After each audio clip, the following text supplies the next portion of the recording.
Okay, this is County Road 836, I believe. It's 2.2 miles in. I am using my cell phone now because my Kodak ZX5 apparently glitched and it's now a brick. It won't turn on, it won't turn off. It's not as good as cats, I'll tell you that. So this is apparently how the thru hikers on the AT do it with their phone, and so maybe we'll use the phone and see how that works from here on out. I'm a bit bummed, but what are you gonna do, right? It's technology. I'll do what I can to bring you guys some updates. I have the battery backup, so I'm not really too concerned about my cell phone dying, but perhaps when I get to camp tonight and plug in the Kodak, it'll come back to life. So, but this is what we're dealing with. This kind of crusty, very ice granular type snow, almost like a sleet essentially, but it's packed enough that you don't sink into it and you kind of just walk right up on top. It's a little slick, but not too bad. So that's actually a good thing. I think the trail, once this mess melts, it's gonna be pretty icy. But we're just continuing on. Like I said, we're at 2.2 miles, I think, and the next stop is going to be Strother Creek. Okay, this is Strother Creek. This can be a wet crossing. It's pretty high right now. Well, it's high enough that I think I might get a little wet. Perhaps a bridge right there. Obviously, you can go higher. The big thing to keep in mind from this creek right here is do not get water from it. It is 100% contaminated. Just to the west of us and feeding this creek is a lead tailing pond. So this water is laced with lead at probably toxic levels. So my suggestion, do not drink from this this creek. They got some rocks out here, which is kind of cool, making like a little bridge. We'll see if I can navigate this right here without breaking my neck. Well, I made it across, but that there was a log there and it moved, and so now that rock is definitely getting some water. When I come back, I may try going along that sycamore, or whatever type of tree that is. I guess it's not a sycamore. Keep in mind that to the north, or to the west, which is this direction where the lake is, and to the east, that's all Doe Run property. They're the lead folks around here, so they've got an easement. So stay out of their property. They may get a tad irate, but the lake's up that way and the trail goes up the hill, so let's head up the hill.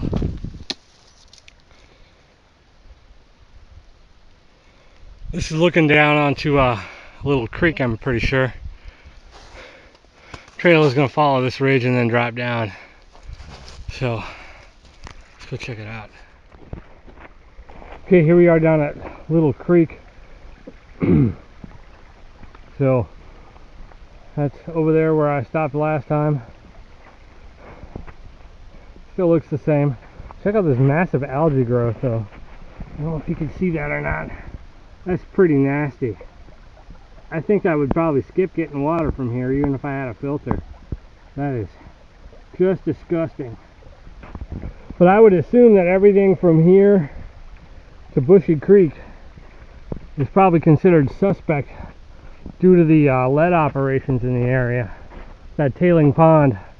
The Ozark folks are nice. They mark the danger at Strother on the maps, so it's useful. But I don't know where some of the the rest of the stuff sources from, so it'd be useful to check your maps. There's a little flat area over there that you could probably camp at if you wanted to. This is definitely a game trail. It looks almost wide enough that an ATV might have come through here. Good game for sure. Deer tracks. So we're going to turn around and head back to Highway J. It took me about 2.5 hours to get here, so we'll see how long it takes me to get back. This is essentially a quarter of the way that I was hoping to get done today, so The only thing I'm really racing is the sun.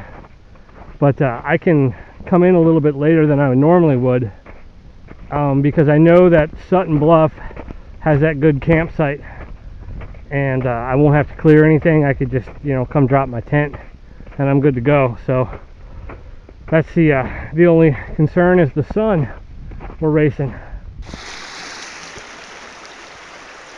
Okay, we're back down at Strother Creek. My GPS apparently ran out of batteries. I forgot to swap those to fresh ones before I left this morning. So I'm not batting too well with electronics, that's for sure. So hopefully my phone doesn't die on me. I got that external battery, but we'll see. So the day's real nice. The sun is high in the sky, and there's a little bit of a wind drying me out. So you know, so far I'm pretty pleased. The feet are holding up well. As I said, I think we're about 7 miles in to 22 today, if we can make it all the way to Sutton Bluff. So I'm going to shut my mouth and get across this creek and keep hiking. Okay, we're back at County Road 836, and it's about, I think, 2 miles now back to Highway J. So trail is, the conditions are worsening. The snow crust is losing its crustiness, and so it's collapsing underneath me on some steps, and some steps it's not. And the places where it's thin, the ground is becoming soft and muddy, a little bit of water, and so it's a little slow going. I guess I'll take any excuse I can for being a slowpoke.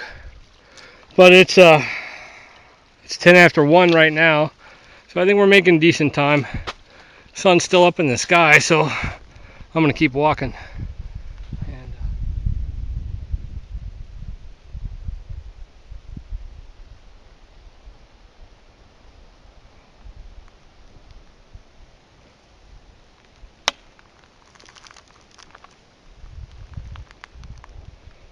got a mile or so, just a little over a mile, back to Highway J. I'm not sure if I'll make it all the way to Sutton before the sun goes down. My GPS says it's about 4.5 hours till the sun goes down, and it's going to take me, I don't know, probably about 5 hours to do the entire 11 miles that I just did. So essentially the halfway point is going to be the Highway J trailhead. So we'll see if conditions improve a little bit. Maybe I can pick up the pace. I don't mind walking a little bit, you know, a mile or so in the dark. And I mean, when sunset happens, it's still a little light. So the bonus of Sutton Bluff is that, you know, you can set your tent up. You don't have to go searching for a tent site, you know. It's going to be nice and flat, ready to go. So you can show up in the dark. I'm having a little bit of cramping in my right calf.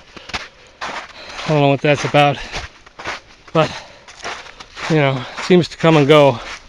So as long as I'm walking, I think I'm all right. Thumbs up. Keep walking, right? That's the motto of this hike. But the views are nice. Well, here we are back at the Highway J trailhead. It's 2 o'clock on the nose. So I left at 9, so it takes me 5 hours to go 11.4, I think it is, miles in these conditions. And it's 11 miles from here to Sutton Bluff. So in theory, if I hightail it, I can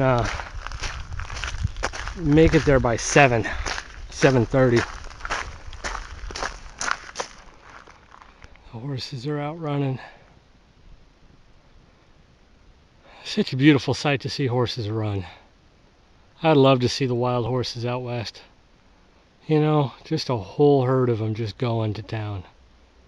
That would be awesome. It's a shame they're all penned up. So I'm going to try and push to Sutton Bluff. we'll see if I make it or not. I'm gonna take a quick break here at the car, see if I can't unbrick my camera and get me some Gatorade.